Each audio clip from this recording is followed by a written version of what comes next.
Die Nacht ist ausgesternt und der Frost hat stark gebrennt. Sie gedenkst du, wie ich hab dich gelernt. Halten a Speyer in the end. I'm here, Grossman's grocery store. The best foods at the lowest price, the grandest service too. That's why you should shop at Grossman's grocery store. You'll be satisfied and gratified that you do your shopping there, and so on. I grew up in Brooklyn and I lived in an apartment with a store connected with it. My father had barrels of sour pickles, and he cut butter from a big vat and sliced it for the customer's use. So in the summer, I sat in the store eating pumpernickel, cream cheese, and sour pickles. And the fan went overhead, and that's how I spent most of the summer. And my only exercise was my father had toilet paper on a top shelf, and I threw the toilet paper to him while he put it on the top shelf. That was my exercise, because I was not allowed to roller skate or bicycle. My mother was always afraid for me. Sometimes walked in my sleep. I walked down to the store and try to get some candies, but luckily my mother stopped me. Were you really walking in your sleep? Yes, I did then.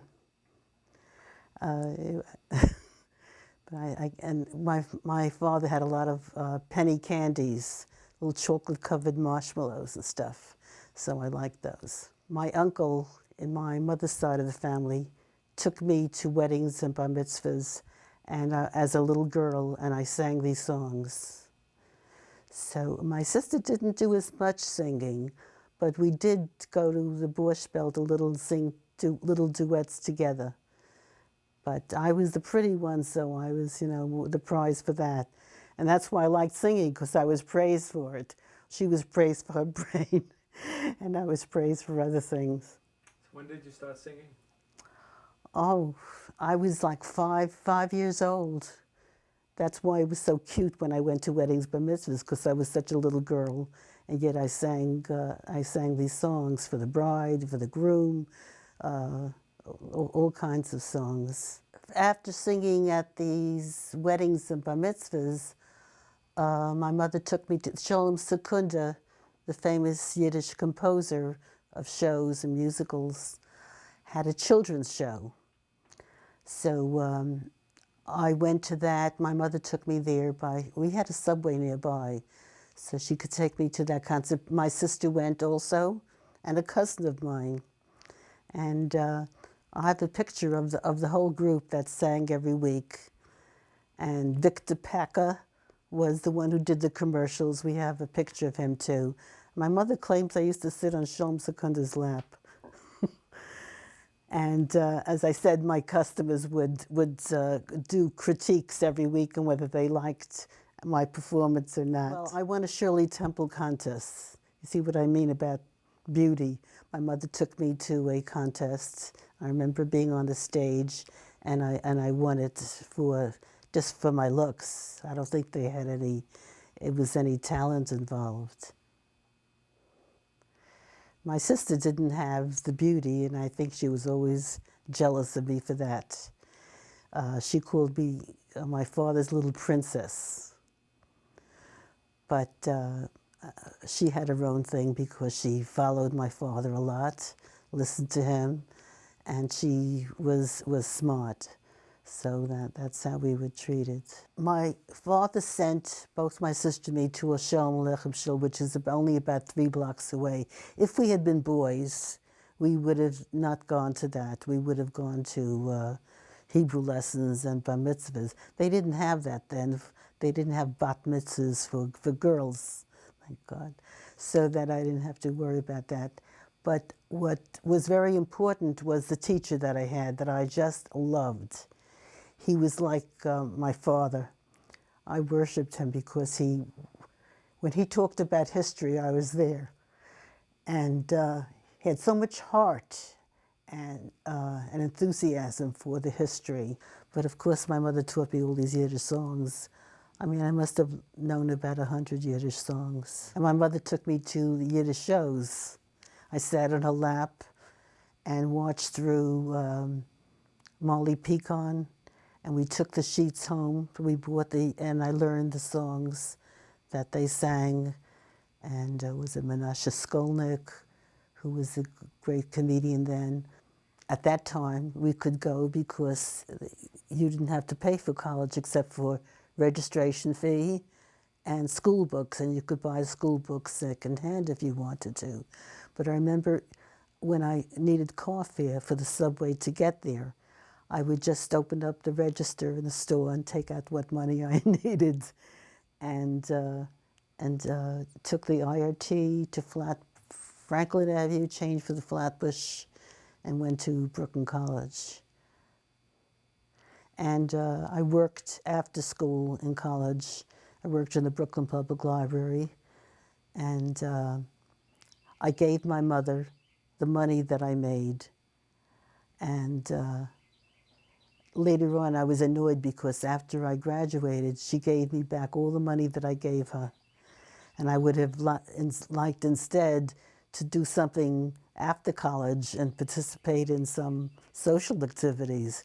But I went straight from college every day to work at the Eastern Parkway Library, and on some Saturdays too. And that's how I ended up becoming a librarian, because I got a job at the library. My husband I met through his mother. His mother lived in a project, and met my sister. They all belonged to the Tenants Council, and my sister was very active in that. And she wanted a progressive girlfriend for her son, because she considered other women, I forget what she called them in Yiddish, but they were like whores. So she found out that my sister had a sister, and who knew somebody else in the Tenants Council, and got my number. And then my husband called me up, and we had a date with him and two other guys. There was a trio of them at that time.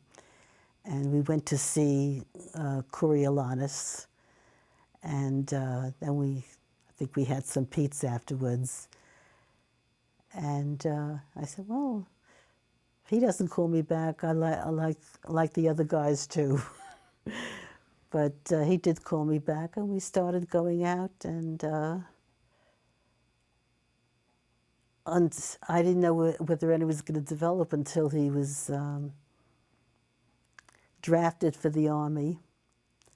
And I did not promise to stay with him because we weren't engaged or anything. But he got scared that he would lose me. So when he was sent to Oklahoma, he decided to propose across the street from Bethel Hospital Maternity Ward. We sat there in a park there, and he proposed. And my parents were very happy, because at that time, you either got married at 21 or you were an old maid. So that's how it all started. And then he was sent overseas, and we went to Hotel St. George for a honeymoon, and then he went overseas. And then he sent for me. So I ended up becoming an Army librarian. I mean, I was scared to death going to Japan. I'd only been married about 2 weeks and hadn't really lived with my husband.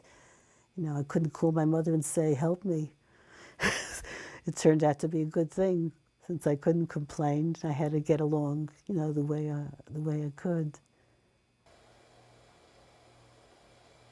One of the things I did in the school library is I had this magic carpet, which was a Bates bedspread with pictures of children of different countries holding hands. And every week we were in a different country. So I would put on a costume of that country, or sing a song of that country, or have food brought in from that country. And it always ended up as learning about another country and learning how different children lived.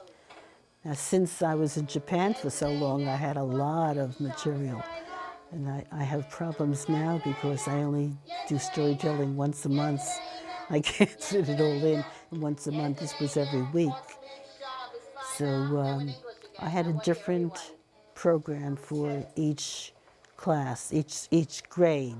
So the second grade, I had taught them the magic carpet thing where they learned about different countries. In kindergarten, I read picture books, and then I sang songs that went with the picture books or gave them drawings to do with the picture books. I used my guitar a lot. But in the older grades, I did book talks, and I tried to get the kids to read books also about being a better human being and learning about other people, and a lot of the books were about children who had problems, to make them think and to have compassion for other children. Since my son ran a door title-bound Center for Yiddish Culture, I did some programs. That I created 3 different programs. First it was 1, and then I expanded to 2 others. And I read and sang from her poetry books in Yiddish, and I had a friend of mine who had a nice voice who read them, the poetry in English, and sang it in English.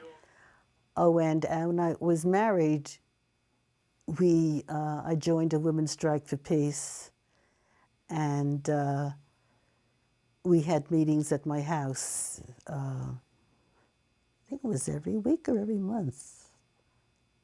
I can't remember that. And then I went as a delegate to in Brooklyn, where all the other branches were, and we discussed issues and went to meetings. I went to lobbies in Washington. There's a new group now called Code Pink, and I was telling the one in charge that they are like what Women's Strike for Peace used to be. We went a lot of times to Washington. What of yourself would you like to leave behind? What memories? What would you like to see live on? Well, I'd still like to have more of Yiddish promoted, and certainly more progressive thought. What are your hopes for your 3 grandchildren and their future? Well, I'd just like them to be good people and have compassion for other people in other countries, other children besides themselves. I'd like them to get involved too, like I was, in helping the country to be a better country and the world be a better world. What would you like them to remember about you?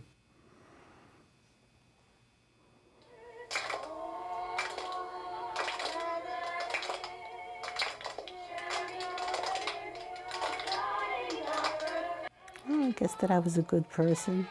I think they remember my cooking more than me. And Grandma and Grandpa were always helping them, always ready to help them financially, as well as being good grandparents with them.